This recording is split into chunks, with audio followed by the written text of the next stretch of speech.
بسم اللہ الرحمن الرحیم واشروہ بثمن بخس دراہم معدودہ وکانوا فیہ من الزاہدین۔ واشروہ بثمن شرع عربی لفظ میں خریدنے اور فروخت کرنے دونوں کے لیے استعمال ہوتا ہے۔ یہاں سے بھی دونوں معنی ہو سکتے ہیں۔ ضمیر اگر یوسف کے بھائیوں کی طرف عائد کی جائے تو فروخت کرنے کے معنی میں ہوگا، اور قافلے والوں کی طرف عائد کی جائے تو خریدنے کے معنی میں ہوگا۔ مطلب یہ ہے کہ بیچ ڈالا یوسف کے بھائیوں نے یا خرید لیا قافلے والوں نے یوسف علیہ السلام کو بہت تھوڑی قیمت یعنی گنتی کے چند دراہم کے بدلے میں۔ قرطبی نے فرمایا کہ عرب تجار کی عادت یہ تھی کہ بڑی رقموں کے معاملات وزن سے کیا کرتے تھے، اور چھوٹی رقمیں جو 40 سے زیادہ نہ ہوں ان کے معاملات گنتی سے کیا کرتے تھے۔ اس لیے دراہم کا ساتھ معدودہ کے لفظ نے یہ بتلا دیا کہ دراہم کی مقدار 40 درہم کی بھی، اور مختلف روایتوں میں مختلف آئی ہے۔ وَكَانُوا فِيهِ مِنَ الزَّاهِدِينَ زاہد کی جمع ہے جو زہد سے مشتق ہے۔ زہد کے لفظی معنی بے رغبتی اور بے توجہی کے آتے ہیں۔ محاورات میں دنیا کی مال و دولت سے بے رغبتی اور اعراض کو کہا جاتا ہے۔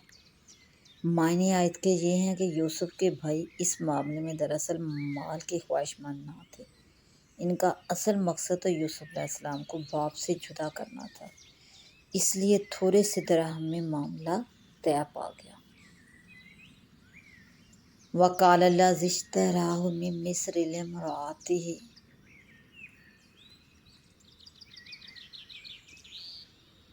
قافلے والے یوسف کو بھائیوں سے خرید کر مصر لے گئے، وہاں عزیز مصر کے ہاتھ فروخت کر دیا، اور جس شخص نے مصر میں ان کو خریدا تھا یعنی عزیز، اس نے ان کو اپنے گھر لا کر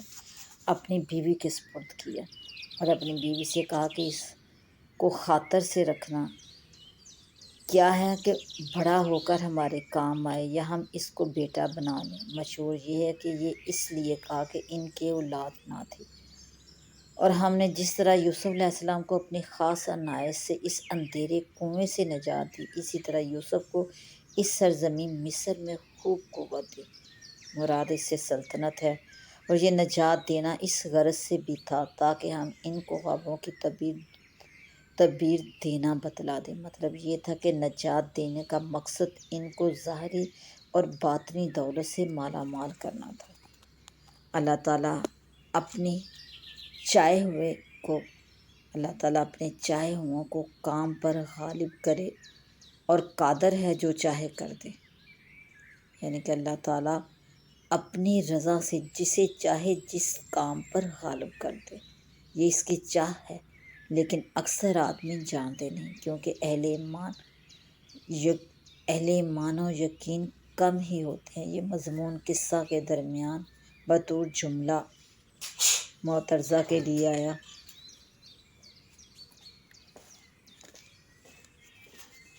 یوسف علیہ السلام کی موجودہ حالت یعنی غلام بن کر رہنا بظاہر کوئی اچھی حالت نہ تھی، مگر حق تعالیٰ نے فرمایا کہ یہ حالت چند روز بطور ذریعہ کے ہے، اصل مقصد ان کو اونچا مقام عطا فرمانا ہے، اور اس کا ذریعہ عزیز مصر کو اور اس کے گھر میں پرورش پانے کو بنایا گیا، کیونکہ امرا کے گھر میں پرورش پانے سے سلیقہ اور تجربہ بڑھتا ہے، امور سلطنت کا علم ہوتا ہے،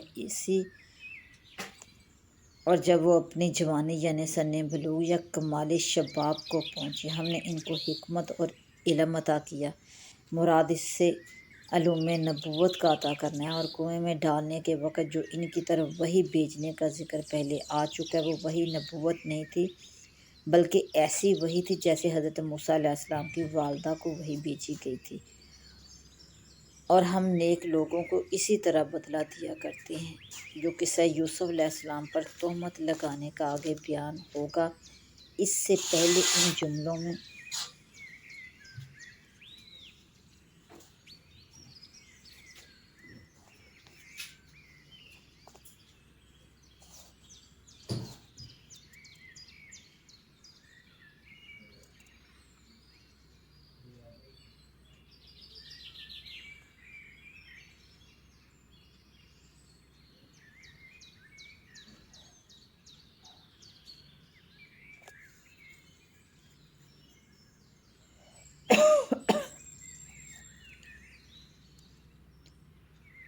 اس سے پہلے ان جملوں میں بتلا دیا گیا ہے کہ وہ سراسر تہمت اور جھوٹ ہوگا، کیونکہ جس کو اللہ تعالیٰ کی طرف سے علم و حکمت عطا ہو اس سے ایسے کام صادر ہو ہی نہیں سکتے۔ آگے اس تہمت کے قصے کا بیان ہے کہ یوسف علیہ السلام عزیز مصر کے گھر میں آرام و راحت کے ساتھ رہنے لگے۔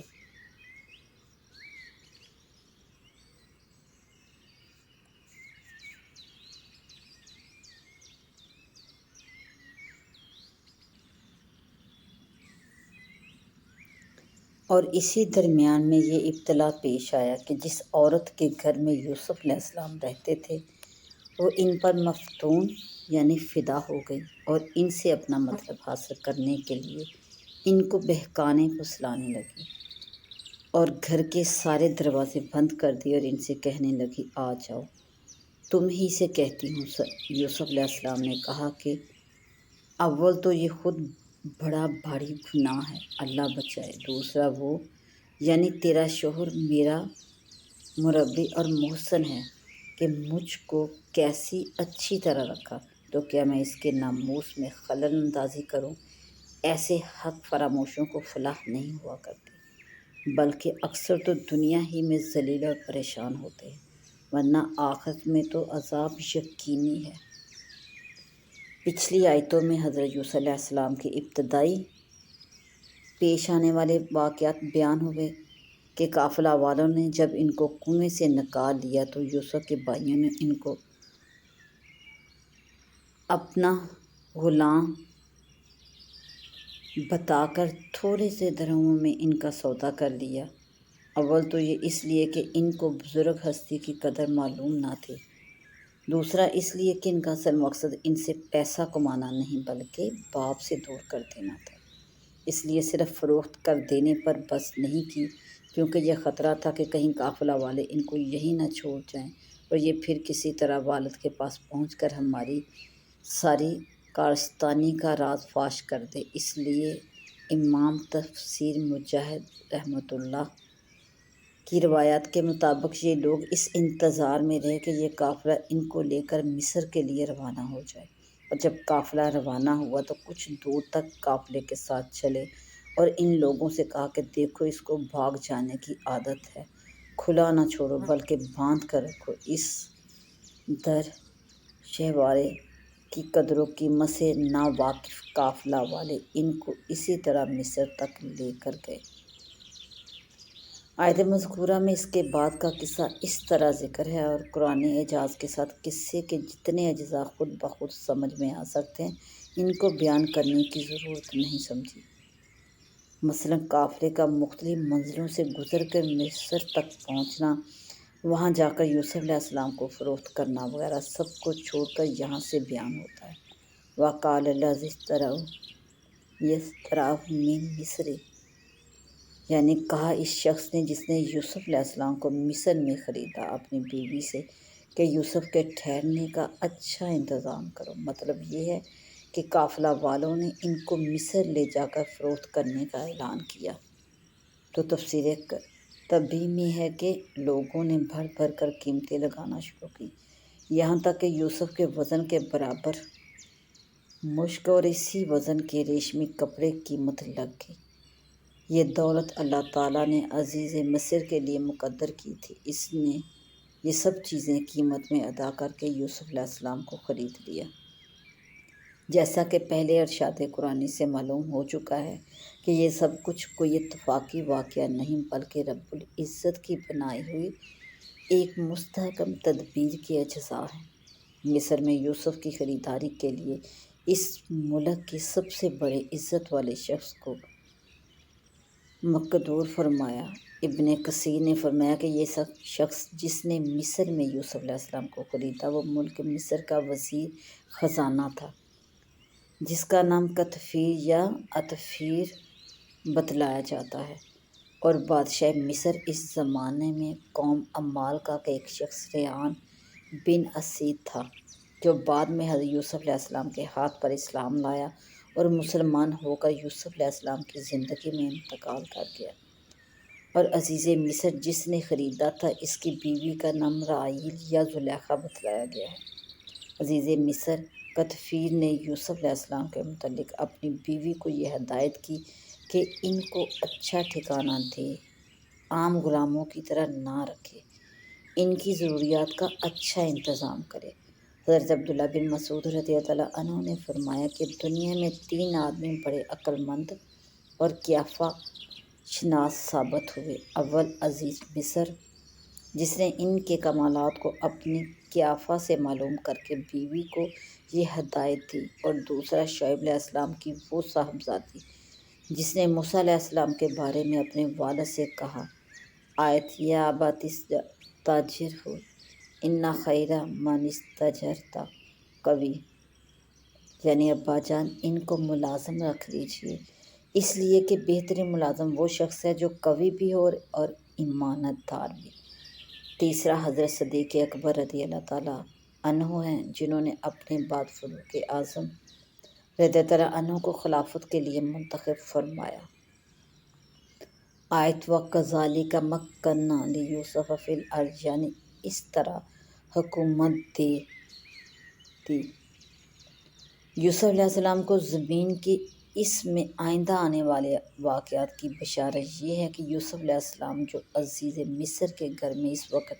بحیثیت غلام داخل ہوئے تھے، عن قریب یہ ملک مصر کے سب سے بڑے آدمی ہوں گے اور حکومت کا اقتدار ان کو ملے گا۔ وَلِنُعَلِّمَهُ مِن تَأْوِيلِ الْأَحَادِيثِ، یعنی شروع میں حرف واو کو اگر عطف کے لیے مانا جائے تو ایک جملہ اس معنی کا محذوف مانا جائے گا کہ ہم نے یوسف علیہ السلام کو زمین کی حکومت اس لیے دی کہ وہ دنیا میں عدل و انصاف کے ذریعے امن و ایمان قائم کریں اور ملک کے باشندگان کی راحت کا انتظام کریں، اور اس لیے کہ ہم ان کو باتوں کا ٹھکانے لگانا سکھا دیں۔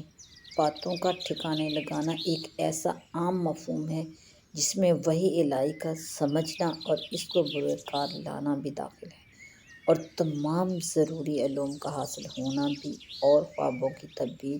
صحیح بھی۔ واللہ غالب،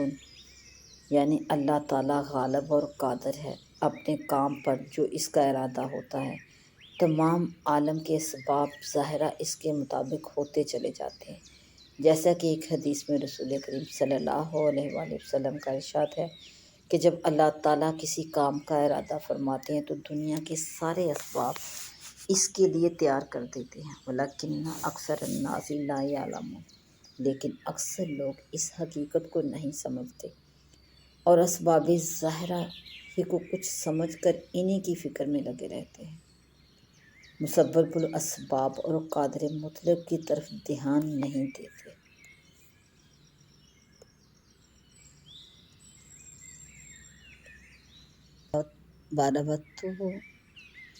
وَرَوَدتُّهُ الَّتِي هُوَ فِي بَيْتِهَا عَن نَّفْسِهِ وَغَلَّقَتِ الْأَبْوَابَ وَقَالَتْ هَيْتَ لَكَ قَالَ مَعَاذَ اللَّهِ إِنَّهُ رَبِّي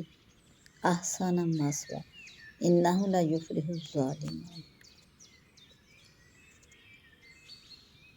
اس آیت میں یعنی جس عورت کے گھر میں یوسف علیہ السلام رہتے تھے وہ ان پر مفتون ہو گئی اور ان سے اپنا مطلب حاصل کرنے کے لیے ان کو پھسلانے لگی اور گھر کے سارے دروازے بند کر دیے اور ان سے کہنے لگی کہ جلد آ جاؤ، تمہیں سے کہتی ہوں۔ پہلی آیت میں معلوم ہو چکا ہے کہ یہ عورت عزیز مصر کی بیوی تھی، مگر اس جگہ قرآن کریم نے زوجہ عزیز کا مختصر لفظ چھوڑ کر اللہ تی کا لفظ استعمال کیا۔ اس میں اشارہ اس کی طرف ہے کہ یوسف علیہ السلام کے گناہ سے بچنے کی مشکلات میں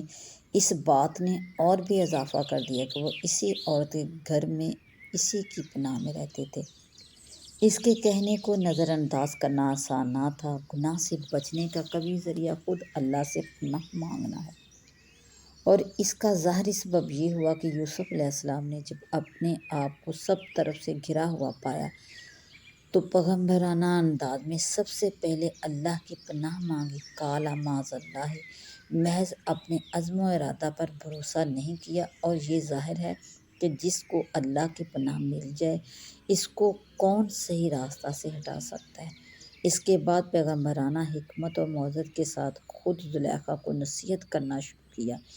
کہ وہ بھی اللہ سے ڈرے اور اپنے ارادہ سے باز آ جائے۔ وہ میرا پالنے والا ہے، اس نے مجھے آرام کی جگہ دی، خوب سمجھ لو انہ ربی احسن مثواہ کہ ظلم کرنے والوں کو فلاح نہیں ہوتی۔ بظاہر مراد یہ ہے کہ تیرے شوہر عزیز مصر نے میری پرورش کی ہے اور مجھے اچھا ٹھکانہ دیا ہے، میرا محسن ہے، میں اس کے حرم پر دست اندازی کروں یہ ممکن نہیں۔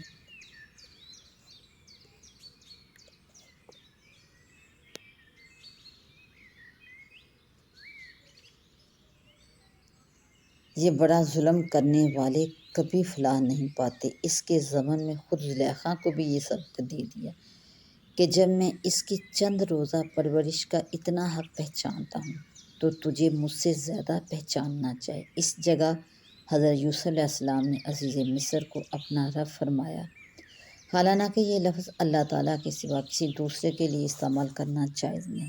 وجہ یہ ہے کہ ایسے الفاظ مہم، شرک اور مشرکین کے ساتھ مشابہت پیدا کرنے کا ذریعہ ہوتے ہیں، اسی لیے شریعت محمدیہ میں ایسے الفاظ استعمال کرنا بھی ممنوع کر دیا گیا۔ صحیح مسلم کی حدیث میں ہے کہ کوئی غلام اپنے آقا کو اپنا رب نہ کہے اور کوئی اپنے غلام کو اپنا بندہ نہ کہے، مگر یہ خصوصیت شریعت محمدیہ صلی اللہ علیہ وآلہ وسلم کی ہے، جس میں شرک کی ممانعت کے ساتھ ایسی چیزوں کی بھی ممانعت کر دی گئی جن میں ذریعہ شرک بننے کا احتمال ہو۔ انبیاء سابقین کی شریعتوں میں شرک سے تو سختی کے ساتھ روکا گیا، مگر اسباب و ذرائع پر کوئی پابندی نہ تھی۔ اسی وجہ سے پچھلی شریعتوں میں تصویر سازی ممنوع نہ تھی، مگر شریعت محمدی چونکہ قیامت تک کے لیے آئی ہے، اس کو شرک سے پوری طرح محفوظ کرنے کے لیے ذرائع شرک، تصویر اور ایسے الفاظ سے بھی روک دیا گیا جو مہم شرک ہو سکے۔ بہرحال یوسف کا انہ ربی فرمانا اپنی جگہ درست تھا، اور یہ بھی ہو سکتا ہے کہ انہ کی ضمیر اللہ تعالیٰ کی طرف رائج ہو، اسی کو اپنا رب فرمایا اور اچھا ٹھکانہ بھی در حقیقت اسی نے دیا۔ اس کی نافرمانی سب سے بڑا ظلم ہے اور ظلم کرنے والوں کو فلاح نہیں۔ بعض مفسرین سعدی اور ابن اسحاق وغیرہ نے نقل کیا کہ اس خلوت میں زلیخا نے یوسف علیہ السلام کو مائل کرنے کے لیے ان کے حسن و جمال کی تعریف شروع کی، کہا کہ تمہارے بال کس قدر حسین ہیں۔ یوسف علیہ السلام نے فرمایا، یہ بال موت کے بعد سب سے پہلے میرے جسم سے علیحدہ ہو جائیں گے۔ پھر کہا، تیری آنکھیں کتنی حسین ہیں، تو حضرت یوسف علیہ السلام نے فرمایا، موت کے بعد یہ سب پانی ہو کر میرے چہرے پر بہہ جائیں گے۔ پھر کہا، تمہارا چہرہ کتنا حسین ہے، تو فرمایا، یہ سب مٹی کی غذا ہے۔ اللہ تعالیٰ نے فکر آخرت آپ پر اس طرح مسلط کر دی کہ نوجوانی کے عالم میں دنیا کی ساری لذتیں ان کے سامنے گرد ہو گئی۔ صحیح ہے کہ فکر آخرت ہی وہ چیز ہے جو انسان کو ہر جگہ ہر شے سے محفوظ رکھ سکتی ہے۔ وَلَقَدْ هَمَّتْ بِهِ وَهَمَّ بِهَا لَوْلَا أَن رَّأَىٰ بُرْهَانَ رَبِّهِ۔ اس عورت کے دل میں ان کا خیال عزم کے درجے میں جم ہی رہا تھا، اور ان کو بھی اس عورت کا کچھ خیال امر طبی کی وجہ کے درجے میں ہو چلا تھا، جو کہ اختیار سے باہر ہے، جیسے گرمی کے روزہ میں پانی کی طرح میلان طبی ہوتا ہے، گو روزہ توڑنے کا وسوسہ تک بھی نہیں آتا۔ البتہ اگر اپنے رب کی دلیل کو، یعنی اس فعل کے گناہ ہونے کی دلیل جو کہ حکم شرعی ہے، انہوں نے دیکھا ہوتا، یعنی ان کو شریعت کا علم مع قوت عملیہ کے حاصل نہ ہوتا، تو زیادہ خیال ہو جانا عجب نہ تھا، کیونکہ اس کے وسائل اور اسباب سب قوی جمع تھے، مگر ہم نے اسی طرح ان کو علم دیا تاکہ ہم ان سے صغیرہ اور کبیرہ گناہ کو دور رکھیں، یعنی ارادہ سے بھی بچا لیا اور فعل سے بھی، کیونکہ وہ ہمارے برگزیدہ بندوں میں سے تھے۔ پچھلی آیت میں حضرت یوسف علیہ السلام کا عظیم ابتلاء و امتحان کا ذکر تھا، عزیز مصر کی عورت نے گھر کے دروازے بند کر کے ان کو گناہ کی طرف بلانے کی کوشش کی اور اپنی طرف راغب کرنے اور مبتلا کرنے کے سارے ہی اسباب جمع کر دیے، مگر رب العزت نے اس نوجوان صالحہ کو ایسی شدید ابتلا میں ثابت قدم رکھا کہ اس کی مزید تفصیل اس آیت میں ہے کہ زلیخا تو گناہ کے خیال میں لگی ہوئی تھی کہ یوسف علیہ السلام کے دل میں بھی انسانی فطرت کے تقاضے سے کچھ غیر اختیاری میلان پیدا ہونے لگا، مگر اللہ تعالیٰ نے عین اس وقت میں اپنی حجت و برہان یوسف علیہ السلام کے سامنے کر دی، جس کی وجہ سے وہ غیر اختیاری میلان آگے بڑھنے کی بجائے بالکل ختم ہو گیا اور وہ اپنا پیچھا چھڑا کر بھاگے۔ اس آیت میں لفظ ہم بمعنی خیال زلیخا اور حضرت یوسف دونوں کی طرف منسوب کیا گیا ہے۔ وَلَقَدْ ہَمَّتْ بِهِ وَهَمَّ بِهَا، اور یہ معلوم ہے کہ زلیخا کا ہم یعنی خیال گناہ کا تھا، اس سے یوسف علیہ السلام کے متعلق بھی ایسے ہی خیال کا وہم ہو سکتا تھا، اور یہ باجماع امت شان نبوت اور رسالت کے خلاف ہے، کیونکہ جمہور امت اس پر متفق ہے کہ انبیاء صغیرہ اور کبیرہ ہر طرح کے گناہ سے معصوم ہوتے ہیں۔ کبیرہ گناہ تو نہ قصداً ہو سکتا ہے، نہ سہواً اور خطا کی راہ سے ہو سکتا ہے، البتہ صغیرہ گناہ سہواً اور خطا کے طور پر سرزد ہو جانے کا امکان ہے، مگر اس پر بھی انبیاء کو قائم نہیں رہنے دیا جاتا، بلکہ متنبہ کر کے اس سے ہٹا دیا جاتا ہے۔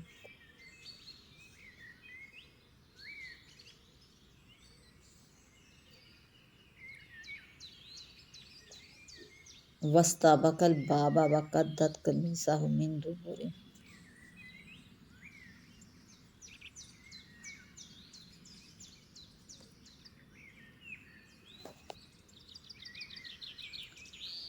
جس وقت عزیز مصر کی بیوی حضرت یوسف کو گناہ میں مبتلا کرنے کی کوشش میں مشغول تھی اور یوسف علیہ السلام اس سے بچ رہے تھے، مگر فطرتی اور غیر اختیاری خیال کی کشمکش میں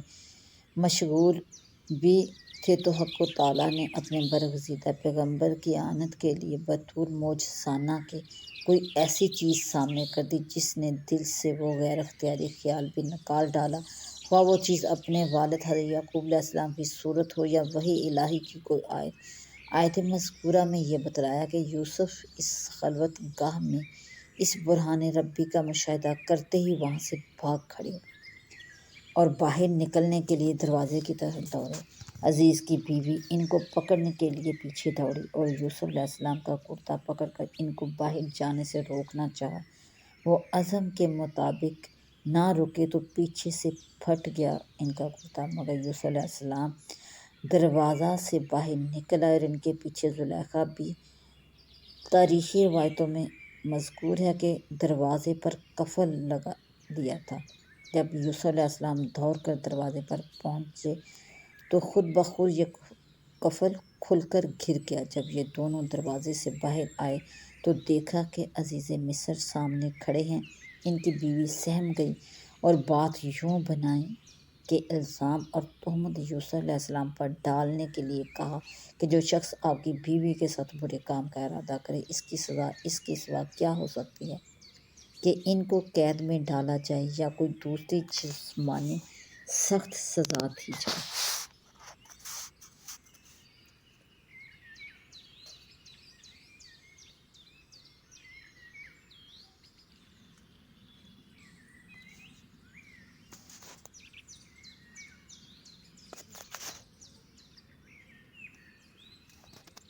حضرت یوسف علیہ السلام نے اپنی پیغمبرانہ شرافت کی بنا پر غالباً اس کا راز فاش نہ فرماتے، مگر جب اس نے پیش قدمی کر کے یوسف علیہ السلام پر تہمت رکھنے کا اشارہ کیا تو مجبور ہو کر انہوں نے حقیقت کا اظہار کیا کہ ہیہ راودتنی عن نفسی، یعنی مجھ سے اپنا مطلب نکالنے کے لیے مجھے پھسلا رہی تھی۔ معاملہ بڑا نازک اور عزیز مصر کے لیے اس کا فیصلہ سخت دشوار تھا کہ ان میں سے کسے سچا سمجھے۔ شہادت اور ثبوت کا کوئی موقع نہ تھا، مگر اللہ تعالیٰ جس طرح اپنے برگزیدہ بندوں کو گناہ سے بچا لیتے ہیں اور ان کو معصوم و محفوظ رکھتے ہیں، اسی طرح دنیا میں بھی ان کو رسوائی سے بچانے کا انتظام موجزانہ انداز سے فرما دیتے ہیں۔ اور عموماً ایسے موقع پر ایسے چھوٹے بچوں سے کام لیا گیا جو عادتاً بولنے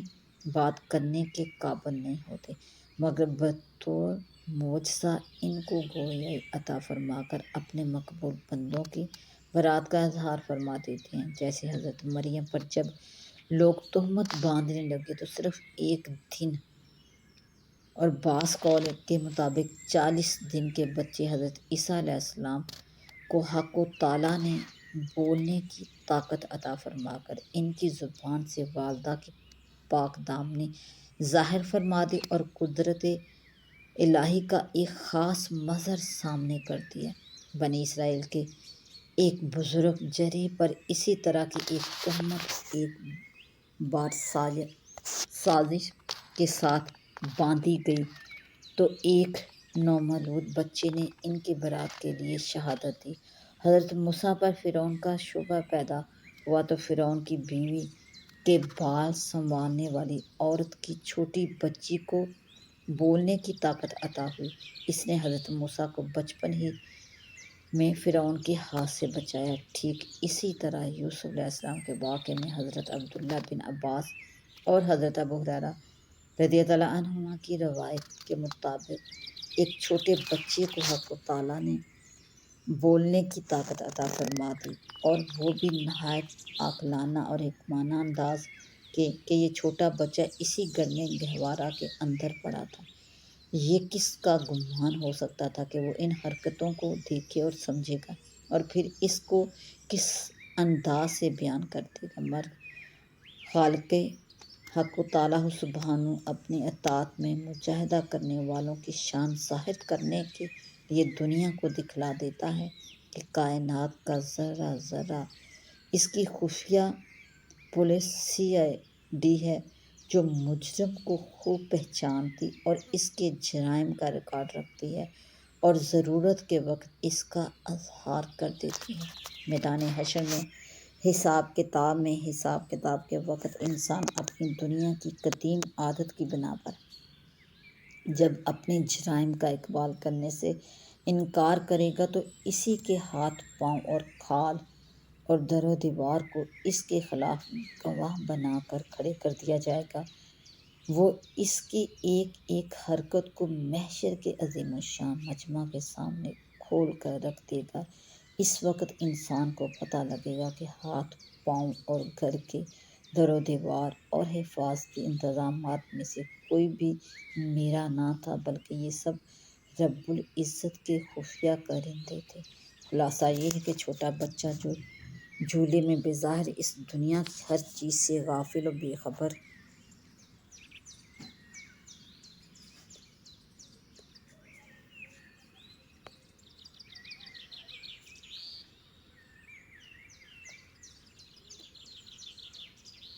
پڑا تھا، وہ یوسف کے معجزہ کے طور پر عین اس وقت بول اٹھا جبکہ عزیز مصر اس واقعے سے کشمکش میں مبتلا تھا۔ پھر یہ بچہ اگر صرف اتنا ہی کہہ دیتا کہ یوسف علیہ السلام بری ہیں، زلیخا کا قصور ہے، تو وہ بھی ایک معجزہ کی حیثیت سے حضرت یوسف علیہ السلام کے حق میں برات کی بڑی شہادت ہوتی، مگر اللہ تعالیٰ نے اس بچے کو زبان پر ایک حکیمانہ بات کہلوائی کہ یوسف علیہ السلام کے کرتے کو دیکھو، اگر وہ آگے سے پھٹا ہے تب تو زلیخا کا کہنا سچا اور یوسف علیہ السلام جھوٹے ہو سکتے ہیں، اور اگر وہ پیچھے سے پھٹا ہے تو اس میں اس کے سوا کوئی دوسرا احتمال ہی نہیں کہ یوسف علیہ السلام بھاگ رہے تھے اور زلیخا ان کو روکنا چاہتی تھی۔ یہ ایک ایسی بات تھی کہ بچے کی بولنے کی طاقت کے اعجاز کے علاوہ خود بھی ہر ایک کی سمجھ میں آ سکتی تھی، اور جب بتلائی ہوئی علامت کے مطابق کرتے کا پیچھے سے شک ہونا مشاہدہ کیا گیا تو یوسف علیہ السلام کی برات ظاہری علامات سے بھی ظاہر ہو گئی۔ شاہ یوسف علیہ السلام کی جو تفسیر ہم نے بیان کی ہے وہ ایک چھوٹا بچہ تھا جس کو اللہ تعالیٰ نے بطور معجزہ گویائی عطا فرما دی تھی۔ یہ ایک حدیث میں رسول کریم صلی اللہ علیہ وآلہ وسلم سے ثابت ہے، جس کو امام احمد رحمۃ اللہ نے اپنے مسند میں اور ابن حبان نے اپنی کتاب صحیح میں اور حاکم نے مستدرک میں نقل کر کے حدیث صحیح قرار دیا ہے۔ اس حدیث میں ارشاد ہے کہ اللہ تعالیٰ نے 4 بچوں کو گہوارہ میں گویا عطا فرمائی ہے۔ یہ چاروں وہی ہیں جو ابھی ذکر کیے گئے، اور بعض روایات میں شاہد کی دوسری تفاسیریں بھی نقل کی گئی ہیں، مگر ابن جریر، ابن کثیر وغیرہ ائمہ تفسیر نے پہلی ہی تفسیر کو صحیح قرار دیا۔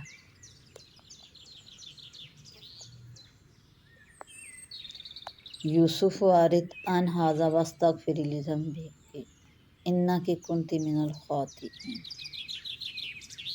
عزیز مصر نے زلیخا کو اس کی خطا بتلانے کے بعد یوسف سے کہا کہ عارض عن ھذا، یعنی اے یوسف تم اس واقعے کو نظر انداز کرو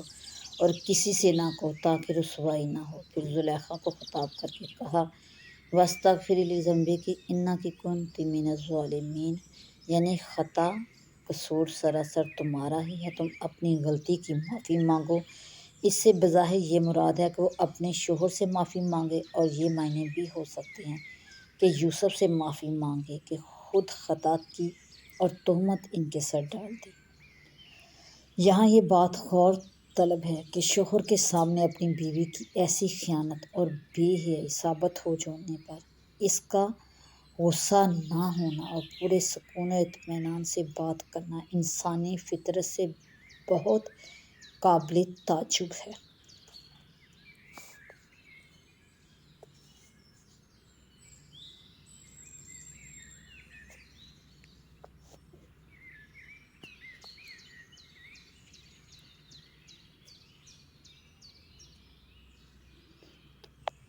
اللہ رب العزت نے عزیز مصر کو غصے سے مشتعل نہیں ہونے دیا، ورنہ عام عادت کے مطابق ایسے موقع پر انسان تحقیق و تفتیش کے بغیر ہی ہاتھ چھوڑ بیٹھتا ہے، اور زبان سے گالی گلوچ تو معمولی بات ہے۔ اگر عام انسانی عادت کے مطابق عزیز مصر کو اسطال ہو جاتا تو ممکن ہے کہ اس کے ہاتھ سے یا زبان سے یوسف علیہ السلام کی شان کے خلاف کوئی بات سرزد ہو جاتی۔ یہ قدرت حق کے کرشمے ہیں کہ اطاعت حق پر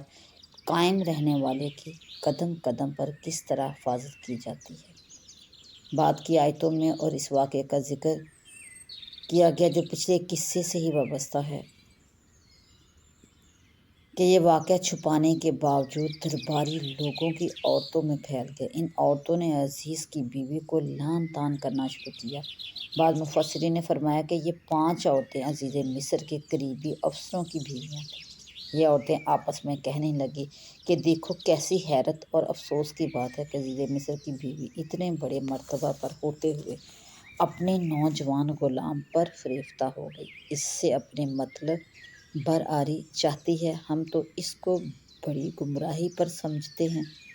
آیت میں لفظ فتح فرمایا، فتح کے معنی نوجوان کے ہیں۔ عرف میں مملوک غلام جب چھوٹا ہو تو اس کو غلام کہتے ہیں، جوان ہو تو لڑکے کو فتح اور لڑکی کو تاتن کہا جاتا ہے۔ اس میں یوسف علیہ السلام کو زلیخا کا غلام یا تو اس وجہ سے کہا گیا کہ شوہر کی کوئی چیز بھی آتن بیوی کی چیز کہا جاتا ہے اس کو، اور یہ اس لیے بھی یا اس لیے کہ زلیخا نے یوسف علیہ السلام کا اپنے شوہر سے بطور ہبہ اور تحفہ لے لیا تھا۔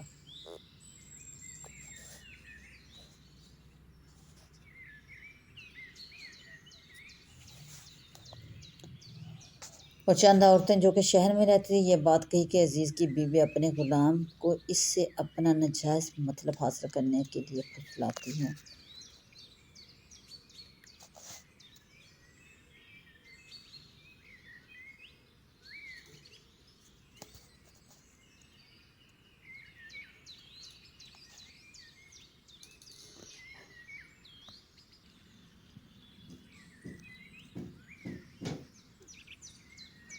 اس غلام کا عشق اس کے دل میں جگہ پکڑ گیا ہے، تو اس کو صریح غلطی میں دیکھتے ہیں۔ سو جب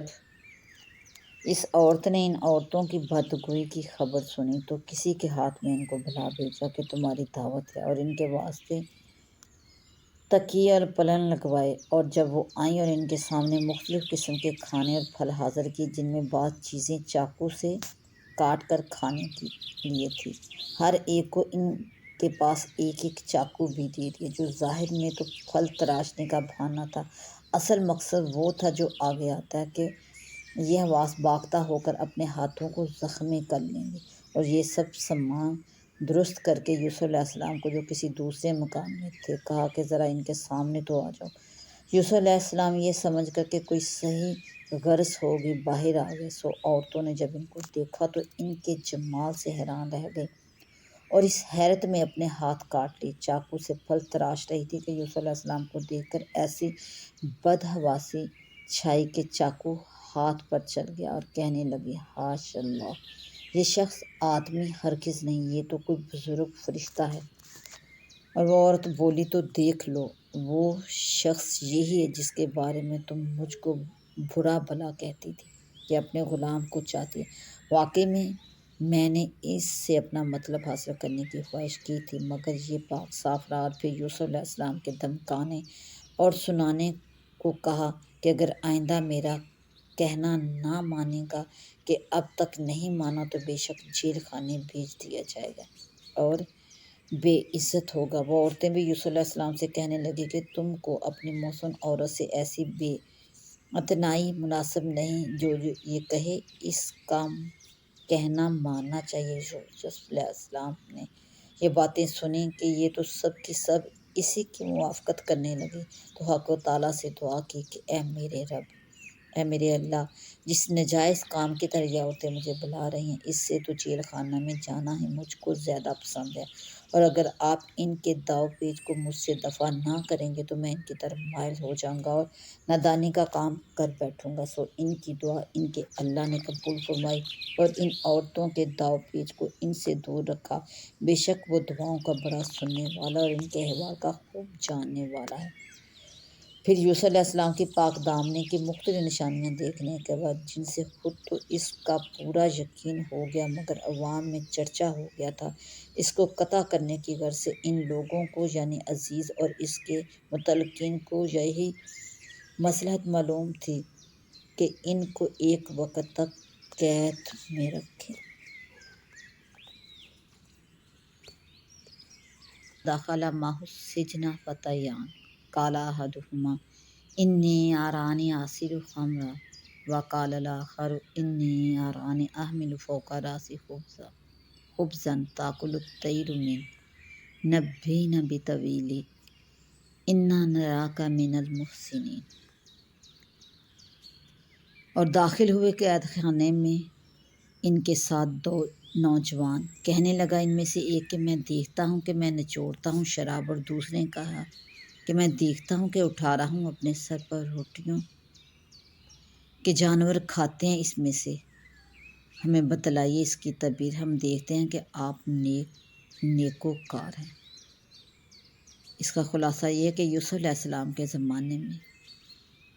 یعنی اس زمانے میں اور بھی دو غلام بادشاہ جیل خانے میں داخل ہوئے، جن میں سے ایک ساقی تھا، دوسرا روٹی پکانے والا باورچی، اور ان کی قید کا سبب یہ تھا کہ انہوں نے کھانے میں اور شراب میں زہر ملا کر بادشاہ کو دیا۔ ان کا مقدمہ زیر تحقیق تھا، اسی لیے قید کر دیے تھے۔ انہوں نے جو حضرت یوسف علیہ السلام میں بزرگی کے آثار پائے، تو ان میں سے ایک نے حضرت یوسف علیہ السلام سے کہا کہ میں اپنے آپ کو خواب میں دیکھتا ہوں جیسے شراب بنانے کے لیے انگور کا شیرہ نچوڑ رہا ہوں اور بادشاہ کو وہ شراب پلا رہا ہوں۔ اور دوسرے نے کہا کہ میں نے اپنے کو اس طرح دیکھا کہ جیسے اپنے سر پر روٹیاں لیے جاتا ہوں اور اس میں سے پرندے نوچ نوچ کر کھاتے ہیں۔ ہم کو اس خواب کی جو ہم دونوں نے دیکھا ہے تعبیر بتلائیے، آپ ہمیں نیک آدمی معلوم ہوتے ہیں۔ یوسف علیہ السلام نے جب یہ دیکھا کہ یہ لوگ اعتقاد کے ساتھ میری طرف مائل ہوئے ہیں تو چاہا کہ ان کو سب سے پہلے ایمان کی دعوت دی جائے۔ اس لیے اولاً اپنا نبی ہونا ایک معجزہ سے ثابت کرنے کے لیے فرمایا کہ دیکھو جو کھانا تمہارے پاس آتا ہے، جو کہ تم کو کھانے کے لیے جیل خانے میں ملتا ہے، میں اس کے آنے سے پہلے اس کی حقیقت تم کو بتلا دیا کرتا ہوں کہ فلاں چیز آئے گی اور ایسی ہوگی، اور یہ بتلا دینا اس علم کی بدولت ہے جو مجھے میرے اللہ نے تعلیم فرمایا، یعنی مجھ کو وحی سے معلوم ہو جاتا ہے، تو یہ ایک معجزہ ہے جو دلیل نبوت ہے۔ اور اس وقت یہ معجزہ خاص طور پر اس لیے مناسب تھا کہ جس واقعے میں قیدیوں نے تعبیر کے لیے ان کی طرح رجوع کیا وہ واقعہ بھی کھانے ہی سے متعلق تھا۔ اثبات نبوت کے بعد آگے اثبات توحید کا مضمون بیان فرمایا کہ میں نے تو ان لوگوں کا مذہب پہلے ہی چھوڑ رکھا ہے جو اللہ پر ایمان نہیں لائے، اور وہ لوگ آخرت کے بھی منکر ہیں، اور میں نے اپنے ان بزرگوار باپ داداؤں کا مذہب اختیار کر رکھا ہے، ابراہیم علیہ السلام کا اور اسحاق اور یعقوب علیہ السلام، اور اس مذہب کا سب سے بڑا رکن یہ ہے اور یہی وہ خاص ہے کہ اللہ کے ساتھ کسی شے کو شریک عبادت ہم قرار نہ دیں۔ یہ عقیدہ توحید ہم پر اور دوسرے لوگوں پر اللہ تعالیٰ کا ایک فضل ہے کہ اس کی بدولت دنیا اور آخرت کی فلاح ہے، لیکن اکثر لوگ اس نعمت کا شکر ادا نہیں کرتے، یعنی توحید کو اختیار نہیں کرتے۔ اے قید خانے کے ساتھیوں، ذرا سوچ کر بتلاؤ کہ عبادت کے واسطے متفرق معبود اچھے ہیں یا ایک معبود برحق جو سب سے زبردست ہے؟ وہ اچھا، تم لوگ تو خدا کو چھوڑ کر صرف چند بے حقیقت ناموں کی عبادت کرتے ہو جن کو تم نے اور تمہارے باپ داداؤں نے آپ ہی ٹھہرا لیا ہے۔ اللہ تعالیٰ نے تو ان کے معبود ہونے کی کوئی دلیل عقلی یا نقلی بھیجی نہیں، اور اللہ تعالیٰ کا حکم ہے، اور حکم یہ ہے کہ اس کے سوا کسی کی عبادت مت کرو، یعنی توحید اور عبادت صرف اللہ تعالیٰ کے لیے مخصوص کرنا سیدھا طریقہ ہے، لیکن اکثر لوگ نہیں جانتے۔ ایمان کی دعوت و تبلیغ کے بعد اب ان کے خواہ کی تعبیر بتاتے ہیں۔ تو اے قید خانے کے ساتھی اور رفیقو، تم میں ایک تو جرم سے بھری ہوگا، اپنے آقا کو بدستور اسی طرح شراب پلایا کرے گا، اور دوسرا مجرم قرار پا کر سولی دیا جائے گا، اور اس کے سر کو پرندے نوچ نوچ کر کھائیں گے، اور جس بارے میں تم پوچھتے تھے وہ اسی طرح لکھا جا چکا ہے۔ چنانچہ مقدمے کی جب بات واضح ہوئی سب کے سامنے تو اسی طرح ہوا کہ ایک بڑی ثابت ہوا اور دوسرا مجرم، دونوں جیل خانے سے بلائے گئے، ایک رہائی کے لیے دوسرا سزا کے لیے۔ اور جب وہ لوگ جیل خانے سے جانے لگے تو جس شخص پر رہائی کا گمان تھا، اس سے یوسف علیہ السلام نے فرمایا کہ اپنے آقا کے سامنے میرا بھی ذکر کرنا کہ ایک شخص بے قصور قید میں ہے، اس نے وعدہ کر لیا۔ پھر اس کو اپنے آقا سے یوسف علیہ السلام کا ذکر کرنا شیطان نے بلا دیا، تو اسی وجہ سے قید خانے میں اور بھی چند سال ان کو رہنا پڑا۔ دیکھو انی ارا سبع بقرات سمان یاکلہن سبع عجاف وسبع سنبلات خضر واخر یابسات یا ایھا الملأ ائتونی فی رؤیای ان کنتم للرؤیا تعبرون۔ اور بادشاہ نے کہا کہ میں خواب دیکھتا ہوں کہ 7 گائیں موٹی ان کو کھاتی ہیں، 7 گائیں دبلی، اور 7 بالیاں ہری اور دوسری سوکھی۔ اے دربار والو، تعبیر کہو مجھ سے میرے خواب کی، اگر ہو تم خواب کی تعبیر دینے والے۔ اور بادشاہ مصر نے بھی یہ خواب دیکھا۔ ارکان دولت کو جمع کر کے ان سے کہا کہ میں خواب میں دیکھتا ہوں کہ 7 گائیں فربہ ہیں جن کو 7 لاغر گائیں کھا گئی، اور 7 بالیاں سبز ہیں، ان کے علاوہ 7 اور ہیں جو کہ خشک ہیں، اور خشک بالیوں نے اس طرح ان 7 سبز پر لپیٹ کر ان کو خشک کر دیا۔ اے دربار والو، اگر تم خواب کی تعبیر دے سکتے ہو تو میرے اس خواب کے بارے میں مجھے کچھ جواب دو۔ وہ لوگ کہنے لگے، اول تو یہ کوئی خواب ہی نہیں جس سے آپ فکر میں پڑیں، یوں ہی پریشان خیالات ہیں، اور دوسرا ہم لوگ امور سلطنت میں ماہر ہیں، خوابوں کی تعبیر کا علم بھی نہیں رکھتے۔ 2 جواب اس لیے دیے کہ اول جواب سے بادشاہ کے قلب سے پریشانی اور وسوسہ دور کرنا، اور دوسرے جواب میں اپنا عذر ظاہر کرنا۔ خلاصہ یہ کہ اول تو ایسے خواب قابل تعبیر نہیں، دوسرا ہم اس فن سے واقف نہیں۔ 2 قیدیوں میں سے جو رہا ہو گیا تھا وہ مجلس میں حاضر تھا، اس نے کہا، اور مدت کے بعد اس کو یوسف علیہ السلام کی وصیت کا خیال آیا، میں اس کی تعبیر کی خبر لائے دیتا ہوں، آپ لوگ مجھ کو ذرا جانے کی اجازت دیجیے۔ چنانچہ دربار سے اجازت ہوئی اور وہ قید خانے میں یوسف کے پاس پہنچا اور جا کر کہا، اے یوسف، اے سچے محسن، آپ ہم لوگوں کو اس خواب کی تدبیر دیجیے 7 گائیں موٹی ہیں، ان کو 7 دبلی گائیں کھا گئیں، اور 7 بالیاں ہری ہیں، اور اس کے علاوہ 7 خشک بھی، کہ ان خشک کے لپٹنے سے وہ دوسری بھی خشک ہوگی۔ آپ تدبیر بتلائیے تاکہ میں جنہوں نے مجھ کو بھیجا ہے ان لوگوں کے پاس لوٹ کر جاؤں اور بیان کروں، تاکہ اس کی تدبیر اور اس سے آپ کا حال ان کو بھی معلوم ہو جائے، تدبیر کے موافق عمل درآمد ہو اور آپ کی خلاصی کی کوئی صورت نکلے۔ آپ نے فرمایا کہ ان 7 فربا گائیں اور 7 سبز بالیوں سے مراد پیداوار اور بارش کے سال ہیں۔ پس تم 7 سال متواتر خوب غلہ بونا، پھر جو فصل کاٹو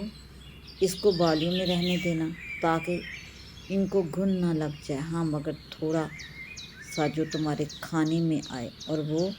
بالیوں میں سے نکالا ہی جائے گا۔ پھر اس 7 سال کے بعد 7 سال ایسے سخت اور قحط کے آئیں گے کہ اس میں تمام تر ذخیرہ کو کھا جاؤ گے جس کو تم نے ان 7 سالوں کے لیے جمع کر کے رکھا ہوگا، ہاں مگر تھوڑا سا جو بیج کے واسطے رکھ چھوڑو وہ البتہ بچ جائے گا، اور انہیں خشک بالوں اور دبلی گایوں سے اشارہ ان 7 سال کی طرف ہے۔ پھر اس 7 سال کے بعد 1 سال ایسا آئے گا جس میں لوگوں کے لیے خوب بارش ہوگی، اور اس میں اس کثرت بارش کی وجہ سے انگور کثرت سے ہوں گے، شیرہ بھی نچوڑیں گے، شرابیں پیئیں گے۔ غرض وہ شخص تدبیر لے کر دربار میں پہنچا، جا کر بیان کیا، بادشاہ نے جو سنا تو آپ کے علم و فضل کا معتقد ہو اور حکم دیا کہ ان کو میرے پاس لاؤ۔ چنانچہ یہاں سے قاصد چلا، پھر جب ان کے پاس قاصد پہنچا اور پیغام دیا تو آپ نے فرمایا جب تک میرا اس تہمت سے بری ہونا ثابت نہ ہو جائے گا میں نہ آؤں گا، تو اپنی سرکار کے پاس لوٹ جا، پھر اس سے دریافت کر کہ کچھ تم کو خبر ہے ان عورتوں کا کیا حال ہے جنہوں نے اپنے ہاتھ کاٹ لیے۔ مطلب یہ تھا کہ ان کو بلا کر اس واقعے میں جس میں مجھے قید کی گئی تھی تفتیش اور تحقیق کی جائے، اور عورتوں کے حال سے مراد ان کا واقف یا نا واقف ہونا ہے حال یوسف سے، اور ان عورتوں کی تخصیص شاید اس لیے کی ہو کہ ان کے سامنے زلیخا نے اقرار کیا تھا، وَلَقَدْ رَوَدتُّ عَن نَفْسِهِ فَاعْتَرَفَتْ، میرا رب ان عورتوں کے فرقہ کے فریب کو خوب جانتا ہے، یعنی اللہ کو تو معلوم ہی ہے کہ زلیخا کا مجھ پر تہمت لگانا ایک مکر تھا، مگر عند الناس بھی اس کی تنقیح ہو جانا مناسب ہے۔ چنانچہ بادشاہ نے ان عورتوں کو حاضر کیا۔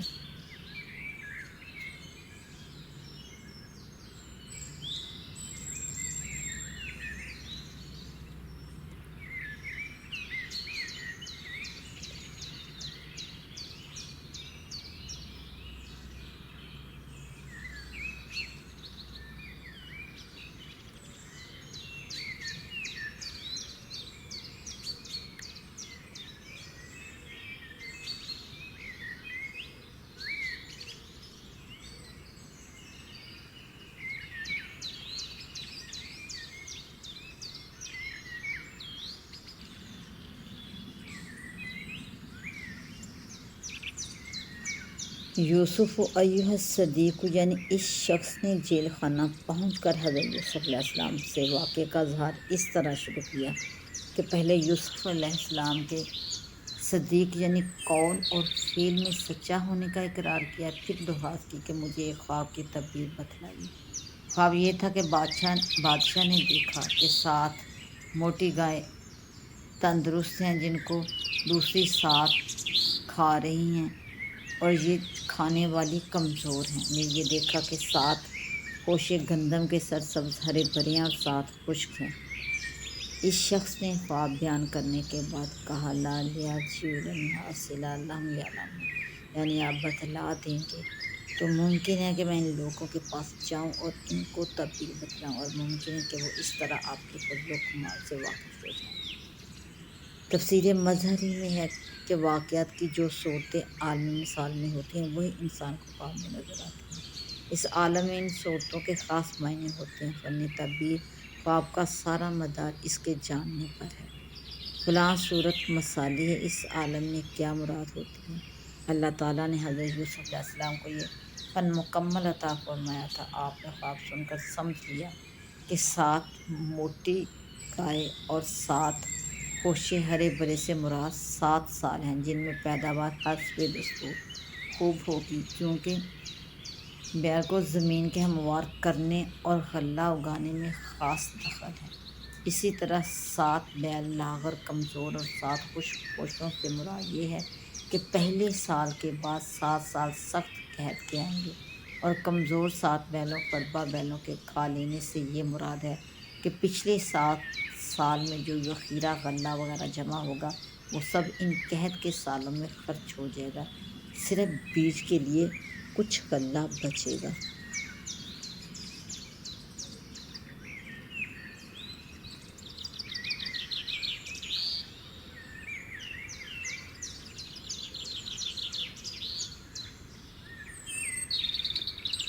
وقال المالک، تو نے بھی یعنی بادشاہ نے حکم دیا کہ یوسف کو جیل خانے سے نکالا جائے اور دربار میں لایا جائے۔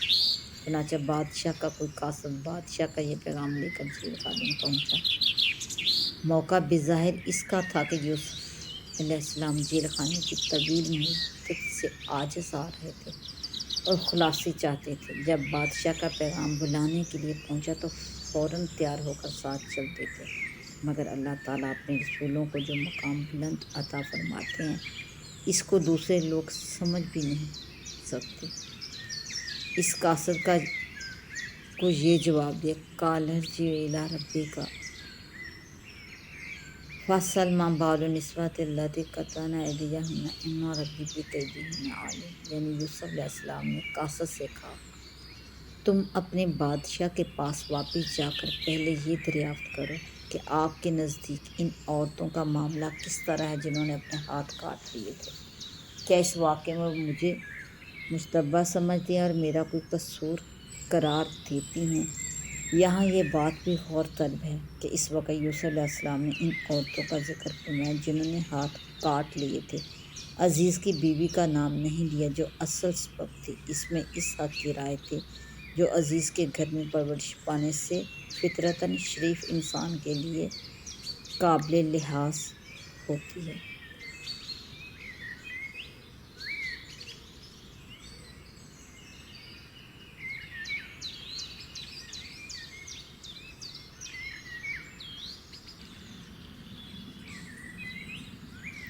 قال ما خطبکن اذا راودتن یوسف عن نفسہ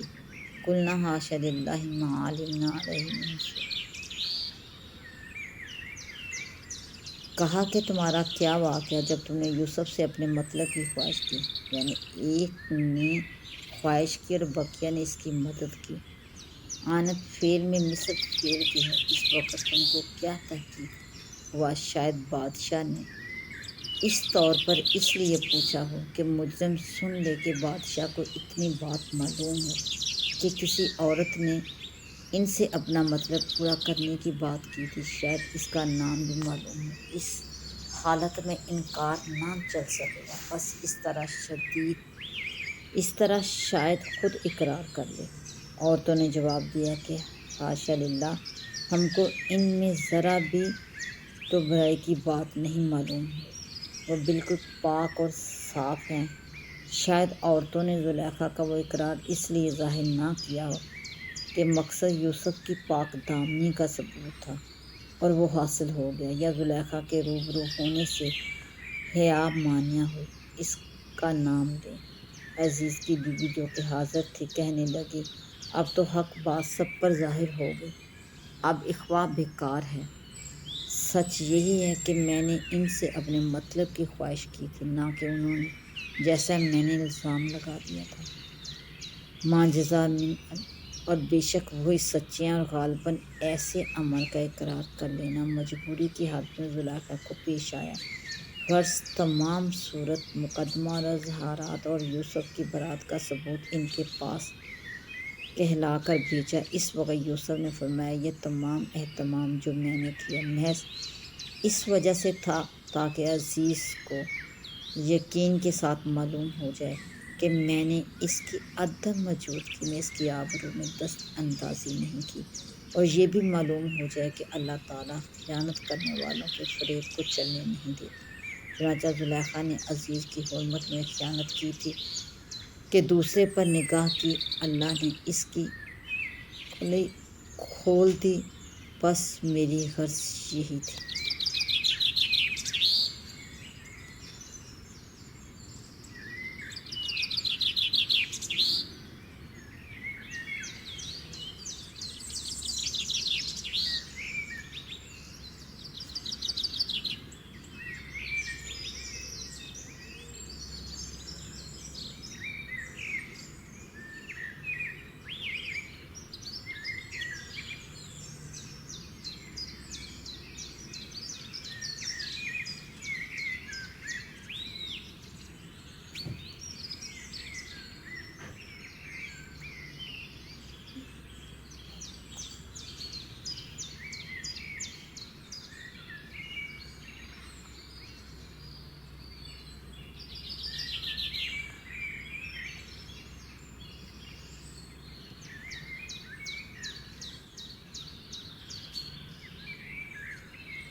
وقال المالک ائتونی بہ استخلصہ لنفسی فلما کلمہ قال انک الیوم لدینا مکین امین۔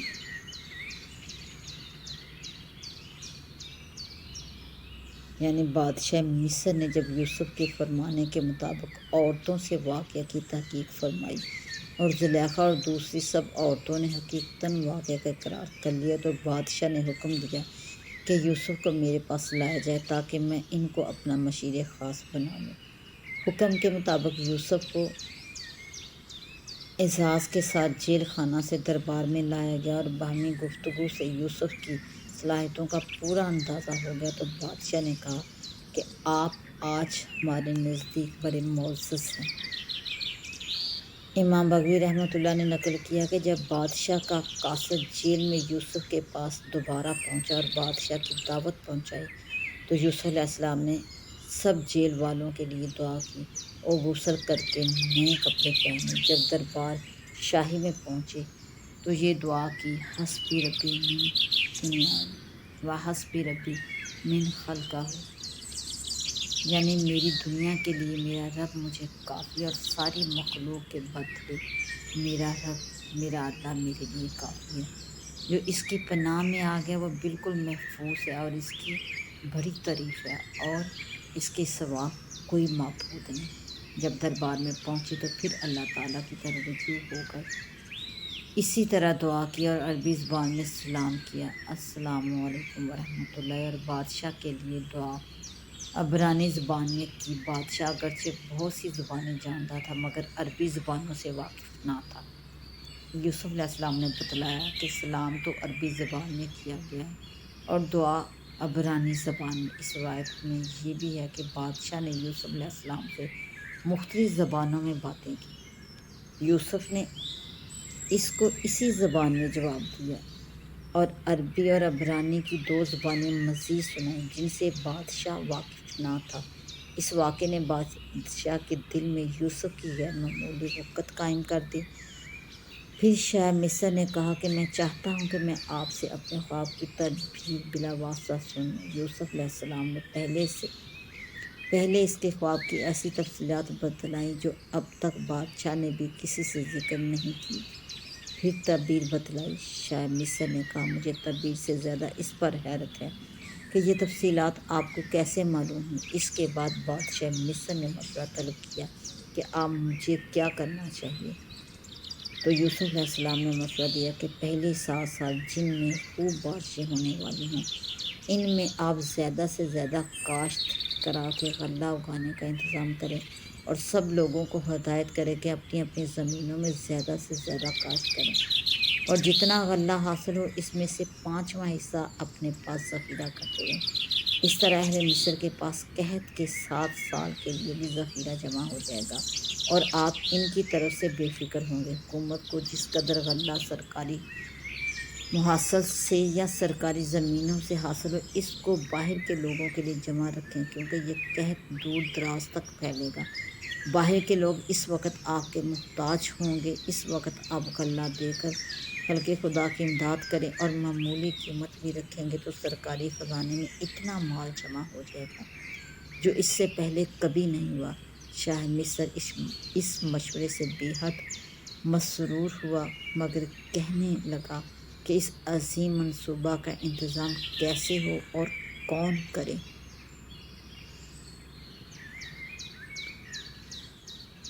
قال اجعلنی علی خزائن الارض انی حفیظ علیم۔